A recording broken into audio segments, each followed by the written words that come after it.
রাজধানীর যাত্রাবাড়ী থানায় জুলাই আগস্টের একটি হত্যা মামলায় আলোচিত কন্টেন্ট ক্রিয়েটর তৌহিদ আফ্রিদির ফাঁসির আদেশ দিয়েছে আদালত। বিকেলে শুনানি শেষে ঢাকার মেট্রোপলিটন ম্যাজিস্ট্রেট সারহা ফারজানা হক এই আদেশ দেন। আদালতের শুনানিতে রাষ্ট্রপক্ষের আইনজীবীরা বলেন, তৌহিদ আফ্রিদি ছিলেন মিডিয়া সন্ত্রাসী। হত্যা মামলায় স্বীকারোক্তিমূলক জবানবন্দি দিয়েছেন তৌহিদ আফ্রিদি। সিনিয়র জুডিশিয়াল ম্যাজিস্ট্রেট তামান্না ফারার কাছে এই জবানবন্দি দিয়েছেন। তৌহিদ আফ্রিদিকে রিমান্ডে নেওয়ার পর থেকে এবার বেরিয়ে আসছে একের পর এক নানা অপকর্মের তথ্য। ব্লগার ও ইউটিউবার তৌহিদ আফ্রিদি গ্রেফতারের পর থেকেই তাকে নিয়ে আলোচনা সামাজিক যোগাযোগ মাধ্যম জুড়ে। প্রেম প্রতারণা তো আছে বিয়ের প্রলোভন দেখিয়ে নারীদের সাথে শারীরিক সম্পর্কের অভিযোগও। এমনকি উঠে এসেছে মুনিয়া হত্যাকাণ্ডের ভিন্ন এক অ্যাঙ্গেল, যেখানে প্রমাণ হিসেবে আছে আফ্রিদির অডিও রেকর্ড ও ভুক্তভোগীকে হুমকির ঘটনা। যত সময় যাচ্ছে ততই বেরিয়ে আসছে নোংরা তথ্য। এবার সবচেয়ে আলোচিত হয়ে উঠেছে মুনিয়ার সঙ্গে তার সম্পর্ক। ফাঁস হওয়া একাধিক ফোনালাপ ও ভুক্তভোগীদের সাক্ষ্য প্রমাণ করে মুনিয়ার সঙ্গে আফ্রিদির ঘনিষ্ঠতা কেবল ব্যক্তিগত সম্পর্কে সীমাবদ্ধ ছিল না, এটি মুনিয়ার মৃত্যু রহস্যকেও নতুন দিকে মোড় নিতে বাধ্য করছে, জানিয়ে নতুন করে আলোচনা শুরু হয়েছে। মুনিয়ার বাসায় আফ্রিদির যাওয়া আসা এবং বিভিন্ন সময় ঘনিষ্ঠতার প্রমাণ মেলে। মুনিয়া নামে যে একটা মেয়ে আছে, ওর সাথে ওর সম্পর্ক। তো আমি এটা জেনে ওর সাথে আমি একটু রাগারাগি করি। ওকে আমি বলার পরেও আমার সাথে খুব বাজেভাবে রিয়াক্ট নেয়। বলে যে একসময় এরকম বলে যে মুনিয়ার যেরকম অবস্থা হয়েছে আমারও ঠিক সেরকম অবস্থা হবে। মানে ইনডিরেক্টলি ও আমাকে ভুট্টার হুমকি দেয়। তৌহিদ আফ্রিদির গার্লফ্রেন্ডের কথাই এটা প্রমাণ করে যে মুনিয়া হত্যাকাণ্ডের সাথেও তৌহিদ আফ্রিদি সে জড়িত ছিল। কারণ আর না হয় সে কেন তাকে মুনিয়ার মতো অবস্থা হবে বলে হুমকি দিয়েছে। তার মানে তো এটাই বোঝা যায় যে মুনিয়াকেও সে ব্যবহার করেছে এবং ব্যবহার করেই সে ছুঁড়ে ফেলে দিয়ে মৃত্যুর মুখে ঠেলে দিয়েছে। যে কারণে এই মেয়েকেও ঠিক সেইভাবে মুনিয়ার মতো তাকে হুমকি দিয়েছে যে তুমি যদি কথা না শোনো তাহলে তোমার অবস্থাটাও কিন্তু সেই মুনিয়ার মতো হবে। এবং শুধুমাত্র তৌহিদ আফ্রিদি এই মুনিয়া এবং এই দুই একটা মেয়ের সাথেই নয়, এরকম অসংখ্য মেয়েকে সে ব্যবহার করে এরপরে সে ছুঁড়ে ফেলে দিয়েছে। কিন্তু এতদিন আওয়ামী সরকার ক্ষমতায় থাকার কারণে কিন্তু এই মুনিয়া হত্যাকাণ্ডের সাথে তৌহিদ আফ্রিদি যে জড়িত বা এই রকম রাঘব বোয়ালদের কথা কিন্তু সামনে কেউ প্রকাশ্যে আনতে পারেনি, এবং যে কারণে কিন্তু তারা এতদিন ধরা ছোঁয়ার বাইরে ছিল। তবে এইবার কিন্তু মুনিয়া হত্যার সাথে যে তৌহিদ আফ্রিদি জড়িত সেটা প্রমাণ সহ সব কিছু বেরিয়ে এসেছে এবং রিমান্ডে এর দায় স্বীকার করে স্বীকারোক্তি দিয়েছে তৌহিদ আফ্রিদি, যে কারণে এবার তার সর্বোচ্চ শাস্তি হতে যাচ্ছে। দর্শক, এ বিষয়ের কিছু অংশ ভিডিওর শুরুতে শিরোনাম আপনারা দেখেছেন, বিস্তারিত দেখবেন পুরো ভিডিও জুড়ে। এই বিষয়গুলো দেখার পূর্বে আপনাদের একটা অনুরোধ করব, যারা আমাদের চ্যানেলে নতুন আসছেন চ্যানেলটি সাবস্ক্রাইব করে অল ক্লিক করে বেল আইকনটি চালু করে দিবেন। দর্শক, চলুন আমরা দেখব যে মুনিয়া হত্যাকাণ্ডের সাথে যে তৌহিদ আফ্রিদি সে জড়িত ছিল এবং সে রিমান্ডে এ বিষয়ে দায় স্বীকার করে স্বীকারোক্তি দিয়েছে এবং যে তথ্যগুলো দিয়েছে, যে কারণে এবার তার সর্বোচ্চ শাস্তি হতে যাচ্ছে। এ বিষয়গুলো আমরা দেখব। এগুলো দেখার পূর্বে চলুন প্রথমে একটু দেখে আসি যে মুনিয়ার সাথে তার কীরকম সম্পর্ক ছিল এবং তার নারী কেলেঙ্কারির কিছু অপকর্মের তথ্য আমরা প্রথমে দেখে এরপর ওই বিষয়টা দেখব। ধৈর্য ধরে একটা লাইক দিয়ে ভিডিওটি শেষ পর্যন্ত দেখতে থাকুন। যত সময় যাচ্ছে ততই বেরিয়ে আসছে নোংরা তথ্য। এবার সবচেয়ে আলোচিত হয়ে উঠেছে মুনিয়ার সঙ্গে তার সম্পর্ক। ফাঁস হওয়া একাধিক ফোনালাপ ও ভুক্তভোগীদের সাক্ষ্য প্রমাণ করে মুনিয়ার সঙ্গে আফ্রিদির ঘনিষ্ঠতা কেবল ব্যক্তিগত সম্পর্কে সীমাবদ্ধ ছিল না, এটি মুনিয়ার মৃত্যু রহস্যকেও নতুন দিকে মোড় নিতে বাধ্য করছে, জানিয়ে নতুন করে আলোচনা শুরু হয়েছে। তারই বিস্তারিত থাকছে আজকের আলোচনায়। চ্যানেলটি সাবস্ক্রাইব করে সবটুকু জেনে নিন এক্ষুনি। মুনিয়া নামে যে একটা মেয়ে আছে, ওর সাথে ওর সম্পর্ক। আমি বলার পরেও আমার সাথে খুব বাজেভাবে রিয়াক্ট নেয়। এরকম বলে যে মুনিয়ার যেরকম অবস্থা হয়েছে আমারও ঠিক সেরকম। সম্প্রতি প্রকাশিত ক্রাইম এডিশনের প্রতিবেদনে বলা হয়, জুলাই আন্দোলন চলাকালে তৌহিদ আফ্রিদি দেশের জনপ্রিয় কন্টেন্ট ক্রিয়েটরদের হুমকি দিয়ে সরকারের পক্ষে কাজে লাগানোর চেষ্টা চালিয়েছেন।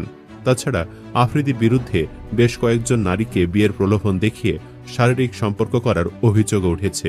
নাম প্রকাশে অনিচ্ছুক এক নারী জানান, দীর্ঘদিন সম্পর্কে থাকার পর আফ্রিদি হঠাৎ করেই তাকে ছুঁড়ে ফেলে দেয়। পরে তাকে ডিবি অফিসে ডেকে গায়েব করে দেওয়ার হুমকি দেওয়া হয়। ফলে সংসার করার স্বপ্ন শেষ হয়ে যায় তার। ওই নারী আরও বলেন, আমি জানতে পারি বিভিন্ন মেয়ের সঙ্গে আফ্রিদির সম্পর্ক আছে। মুনিয়া নামের একটা মেয়ে আছে, তার সঙ্গেও আফ্রিদির সম্পর্ক। এগুলো জেনে ওর সঙ্গে আমি একটু রাগারাগি করি। এটা স্বাভাবিক, আমার একটু খারাপ লাগতেই পারে। আমি যেহেতু ওকে ভালোবেসে ফেলেছি, তো ওকে আমি বলার পরে খুব বাজেভাবে রিয়্যাক্ট নেই। একসময় এরকমও বলে, মুনিয়ার যেরকম অবস্থা হয়েছে আমারও ঠিক সেরকম অবস্থা হবে। মানে ইনডিরেক্টলি ও আমাকে হুমকি দেয়। প্রতিবেদনে উল্লেখ করা হয়, ওই নারীর অভিযোগের সূত্র ধরে কিছু ফোন রেকর্ড হাতে আসে, যেখানে মুনিয়ার বাসায় আফ্রিদির যাতায়াত এবং ঘনিষ্ঠতার প্রমাণ মেলে। মুনিয়ার সঙ্গে আফ্রিদির সম্পর্ক এবং আরেক প্রেমিকার সাক্ষ্য মিলিয়ে দেখলে হত্যাকাণ্ডের রহস্য ভিন্ন দিকে মোড় নিতে পারে। একটা ফোন কলে মুনিয়া, অন্য এক নারী ও তৌহিদ আফ্রিদির কথা শোনা যায়। ওই নারী বলছে, তুমি যেটা বললা সেটা রিপিট করো। মুনিয়া বলছে, রসকস থাকবে না। তৌহিদ আফ্রিদি বলছে, ওর রসকস থাকবে না বিয়ের পর, বিয়ের আগেই রস, বিয়ের পরের। মুনিয়াকে বলতে শোনা যায়, উনি কিভাবে বলল, উনাকে আমি কি, তোমার উপরে কিচ্ছু। আরেকটি ফোন কলে মুনিয়া বলছে, হ্যাঁ, কোথায় তুমি, কই, কি করো? তৌহিদ আফ্রিদি বলেন, এই যে আমি রাত্রে বেলার মধ্যে আসতেছি। মুনিয়া বলেন, ও কোথায় আসবা? আফ্রিদি বলেন, তোমাকে পিক করব রাতে। মুনিয়া বলেন, আচ্ছা, ফোন দিও। আরেকটি ফোন কলে শোনা যায়, হ্যালো, হ্যাঁ, কোথায় তুমি? আফ্রিদি বলেন, অফিসে কাজে। মুনিয়া বলেন, অফিসে কি গাড়ি চালাও? আফ্রিদি বলেন, না, অফিসে। মুনিয়া বলেন, আচ্ছা, এখন কি করব বলো একটু। আফ্রিদি বলেন, কি করবা মানে বুঝি নাই। মুনিয়া বলেন, মানে আজকে দেখা করবা না আমার সঙ্গে একটু? আফ্রিদি বলেন, রাতে। আরেকটি ফোন কলে শোনা যায়, আফ্রিদি বলেন, না, আমি মানে মাত্র ইন্টারকন্টিনেন্টাল থেকে বের হচ্ছি। আমার কথা হচ্ছে আমি আসতে পারবো, কোনো সমস্যা নেই। আমি একটু ড্রাঙ্ক, তবে চলবে? মুনিয়া বলেন, না, সমস্যা কি, ড্রাঙ্ক? আফ্রিদি বলেন, আচ্ছা। মুনিয়া বলেন, ওই কাবাই কাবা? আফ্রিদি বলেন, হ্যাঁ, বুঝি নাই। মুনিয়া বলেন, কাইকাবা গাধা কোথাকার। আফ্রিদি বলেন, গাধা কেন? মুনিয়া বলেন, এত ন্যাচারাল ভাবে কথা বলতে পারতা? আফ্রিদি বলেন, হ্যাঁ, আমি ন্যাচারালি কথা বলি। আর হ্যাঁ, 1%, এটা তোমাকে জানায় রাখলাম, আমি রাতে আসতেছি। এ সময় মুনিয়া বলেন, এত দুষ্টু কেন তুমি? আফ্রিদি এমনই এক ছেলে যে তার শ্যালিকাকে নিয়ে ফাজলামি করতে ছাড়েনি। গত বছর হঠাৎই তৌহিদ আফ্রিদির বিয়ের সাজের একাধিক স্থির চিত্র সামাজিক যোগাযোগ মাধ্যমে ছড়িয়ে পড়ে। তখনও বিয়ে নিয়ে কথা বলেননি আফ্রিদি। এর মধ্যে খবর ছড়িয়ে পড়ে, রায়শা নামের এক তরুণীকে বিয়ে করেছেন তিনি। এ নিয়ে শুরু হয় বিভ্রাট। পরে ঘটনা প্রসঙ্গে আফ্রিদি গণমাধ্যমে জানান, তার বউ রায়শা নন, রিশাকে বিয়ে করেছেন। সম্পর্কে রায়শা আর রিশা যমজ বোন। এ নিয়ে নতুন করে সামাজিক যোগাযোগ মাধ্যমে অনেকে মজার ভিডিও ও ছবি পোস্ট করে লিখতে থাকেন। শ্যালিকাকে বিয়ে করেছেন আফ্রিদি। বুলিংয়ের শিকার হন তৌহিদের শালিকা রায়শা আল রোজা। এই ঘটনা নিয়ে রায়শা শেষ সময় জানিয়েছিলেন, আফ্রিদির সঙ্গে বিয়ে হয়েছে বোন রিশার। একটি টিকটক অ্যাকাউন্ট থেকে আফ্রিদির বিয়ের বেশ কয়েকটি স্থির চিত্র ও ভিডিও ক্লিপ প্রকাশ্যে আসে। সেখানে রায়শাকে টিকটক স্টার হিসাবে পরিচয় করিয়ে দেওয়া হয় এবং আরও জানানো হয়, দীর্ঘদিনের প্রেমের পর এক হলো দুজন। বিষয়টি নিয়ে সামাজিক যোগাযোগ মাধ্যমেও বুলিংয়ের শিকারও হতে হয়েছে রায়শাকে। রায়শা বলেছিলেন, দেখুন, আমি আর আমার বোন কেউই টিকটক স্টার না। আমাকে টিকটকে দেখেছে এমন মানুষও আপনি তেমন খুঁজে পাবেন না। তবে হ্যাঁ, আমি ব্র্যান্ড প্রমোট করি। কিন্তু 2023 সালে বিয়ে এবং এরপর মা হওয়ার পর সামাজিক যোগাযোগ মাধ্যমে সক্রিয় ছিলাম না। আমার পরিবার, স্বামীর পরিবারের একটা ভালো পরিচিতি আছে। এরপরও এমন বুলিং কাম্য নয়। এ ঘটনায় নতুন করে আলোচিত হন তৌহিদ আফ্রিদি। তৌহিদ আফ্রিদি এবং মডেল ও চিত্রনায়িকা দিঘিকে প্রায় একসঙ্গে দেখা যেত। তাদের দুজনের আড্ডার ছবিও ফেসবুকে পোস্ট করা হতো। ইউটিউবও রয়েছে তাদের বেশ কয়েকটি ভিডিও। বেশ কিছু ছবিতে তাদের দেখা যায় রোমান্টিক ভঙ্গিতে। ছবিগুলো ভাইরাল হয়। অনেকে ধরে নিয়েছিলেন তারা দুজন প্রেম করছেন। এ নিয়ে নিয়মিত চর্চা হতে থাকে। 2023 সালের দিকে এ ঘটনায় নতুন করে আলোচনায় আসেন আফ্রিদি। তবে দিঘি সবসময় বলতেন তারা ভালো বন্ধু, তাদের মধ্যে প্রেম নেই। 2 বছর আগে প্রথম আলোকে দেওয়া এক সাক্ষাৎকারে দিঘি বলেছিলেন, তৌহিদ আফ্রিদির সঙ্গে আমার কোনো সম্পর্ক নাই, আমরা ভালো বন্ধু। কিন্তু অনেকেই অনেক কথা বলে, এই নিয়ে খবরও প্রকাশিত হয়। আমাদের প্রায় দেখা হয়, আড্ডা হয়, মিডিয়ায় বন্ধুত্ব নিয়ে অনেক বেশি কথা হয়েই থাকে। এটা অনেকটা মন গড়া কথাও। সব মিলে আমি বলবো, আফ্রিদি সবসময় ভালো বন্ধু ছিল, আছে, থাকবে। তবে এখন অনেকে বলছে দিঘিও হয়তো ভয়ে অনেক কিছু গোপন করেছে। ব্লগার ও ইউটিউবার তৌহিদ আফ্রিদি গ্রেফতারের পর থেকেই তাকে নিয়ে আলোচনা সামাজিক যোগাযোগ মাধ্যম জুড়ে। প্রেম প্রতারণা তো আছেই, আছে বিয়ের প্রলোভন দেখিয়ে নারীদের সাথে শারীরিক সম্পর্কের অভিযোগও। এমনকি অনুসন্ধানী সাংবাদিক ইলিয়াস হোসেনের প্রতিবেদনে উঠে এসেছে মুনিয়া হত্যাকাণ্ডের ভিন্ন এক অ্যাঙ্গেল, যেখানে প্রমাণ হিসেবে আছে আফ্রিদির অডিও রেকর্ড ও ভুক্তভোগীকে হুমকির ঘটনা। বিস্তারিত দেখুন প্রতিবেদনে। সামাজিক যোগাযোগ মাধ্যমে এখন আলোচনার কেন্দ্রবিন্দু তৌহিদ আফ্রিদি, যার গ্রেফতারের পর থেকে একের পর এক বেরিয়ে আসতে শুরু করেছে চাঞ্চল্যকর সব তথ্য। অনুসন্ধানী সাংবাদিক ইলিয়াস হোসেনের প্রকাশিত এক প্রতিবেদন সামনে নিয়ে এসেছে এমন কিছু তথ্য যা তৌহিদ আফ্রিদির অন্ধকার অধ্যায়গুলোই তুলে ধরে। তার মধ্যে সবচেয়ে গুরুত্বপূর্ণ হয়ে উঠেছে মুনিয়ার সাথে আফ্রিদির সম্পর্ক। তবে এই মুনিয়া কি সেই মোশাররফ জাহান মুনিয়া? অভিযোগ আছে তৌহিদ আফ্রিদির বিরুদ্ধে বেশ কয়েকজন নারীকে বিয়ের প্রলোভন দেখিয়ে শারীরিক সম্পর্ক করার। ভুক্তভোগী এক নারী জানান, দীর্ঘদিন ধরে সম্পর্কে থাকার পর আফ্রিদি হঠাৎ করে তাকে ছুঁড়ে ফেলে দেয়। পরে তাকে ডিবি অফিসে ডেকে গায়েব করে দেওয়ারও হুমকি দেওয়া হয়। মুনিয়া নামে যে একটা মেয়ে আছে ওর সাথে ওর সম্পর্ক, তো আমি এটা জেনে ওর সাথে আমি একটু রাগারাগি করি, কারণ এটা স্বাভাবিক, আমার একটু খারাপ লাগতেই পারে, আমি যেহেতু ওকে ভালোবেসে ফেলেছি। তো ওকে আমি বলার পরেও আমার সাথে খুব বাজেভাবে রিয়াক্ট নেয়। এই হুমকির মূল কারণ ছিল ওই নারী জানতে পেরেছিলেন মুনিয়ার সাথে আফ্রিদির সম্পর্কের কথা। সব ফাঁস করে দেওয়ার কথা বললে ওই নারীকে হত্যার হুমকি দেয় আফ্রিদি। একসময় এরকম বলে যে মুনিয়ার যেরকম অবস্থা হয়েছে আমারও ঠিক সেরকম অবস্থা হবে, মানে ইনডিরেক্টলি ও আমাকে হত্যার হুমকি দেয়।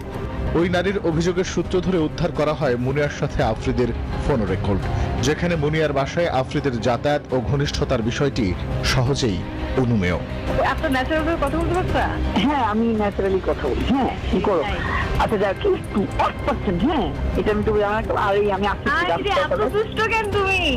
প্রাইম এডিশনের প্রকাশিত এই প্রতিবেদন আর কল রেকর্ড থেকে অন্তত এটা প্রমাণিত হয় এই ত্রিভুজ প্রেম ও প্রতারণার গল্পের শেষ পরিণতি ব্যক্তিগত সম্পর্কেই সীমাবদ্ধ ছিল না, এগিয়েছে মুনিয়া হত্যাকাণ্ডে। আমি রাতের মধ্যে আসছি। ও, কোথায় আসবা? তোমার ঠিক করবো রাতে। ফোন দিও। এদিকে ডিবি প্রধান তথা ভাতের হোটেলের হারুনের সাথে আফ্রিদিকে বিভিন্ন সময় মেলামেশা করতে দেখা গেছে। অভিযোগ আছে তাকে ব্যবহার করে ইউটিউব ও ব্লগারদের আওয়ামী লীগের পক্ষে জোরপূর্বক কাজ করাতে বাধ্য করত আফ্রিদি। তার প্রত্যক্ষ মদদেই মোশাররফ জাহান মুনিয়া হত্যাকাণ্ডকে ভিন্ন দিকে পরিচালিত করার চেষ্টা করা হয়েছে।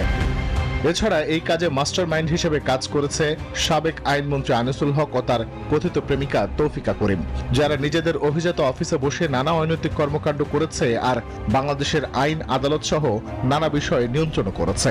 আবার তাদের সাথে সুসম্পর্ক ছিল বাংলার কসাই খ্যাত সাবেক স্বরাষ্ট্রমন্ত্রী আসাদুজ্জামান খান কামালের, যার অধীনে থাকত বাংলাদেশ পুলিশ। এই সিন্ডিকেট মিলেই পর্দার অন্তরালে অনৈতিক কর্মকাণ্ডগুলো সম্পন্ন করত। প্রসঙ্গত তৌহিদ আফ্রিদির বিরুদ্ধে এখন পর্যন্ত 2টি মামলার তথ্য পাওয়া গেছে।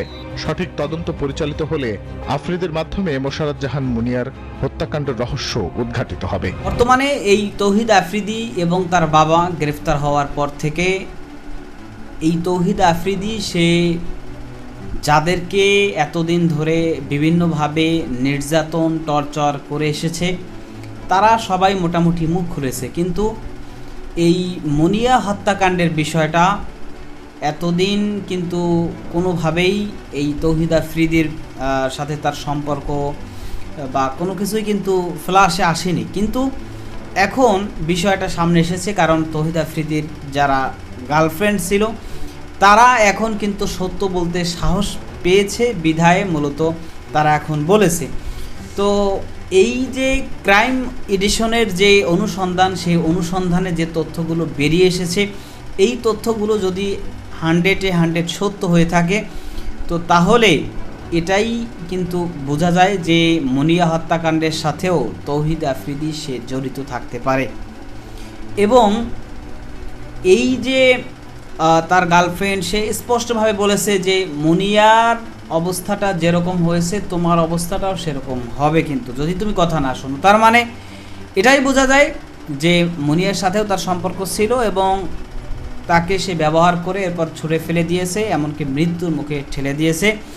এবং এই যে আনভির বসুন্ধরা গ্রুপের যারা, তো এরা এবং তৌহিদ আফ্রিদি এরা কিন্তু আসলে ওই যে মানে একই কাতারের লোক। সুতরাং এই তৌহিদ আফ্রিদির বিষয়টা এতদিন ধরে যেহেতু আওয়ামী লীগ সরকার ক্ষমতায় ছিল এই কারণে কোনোভাবে প্রকাশ্যে আসেনি, এখন বিষয়গুলো সব বেরিয়ে আসতেছে।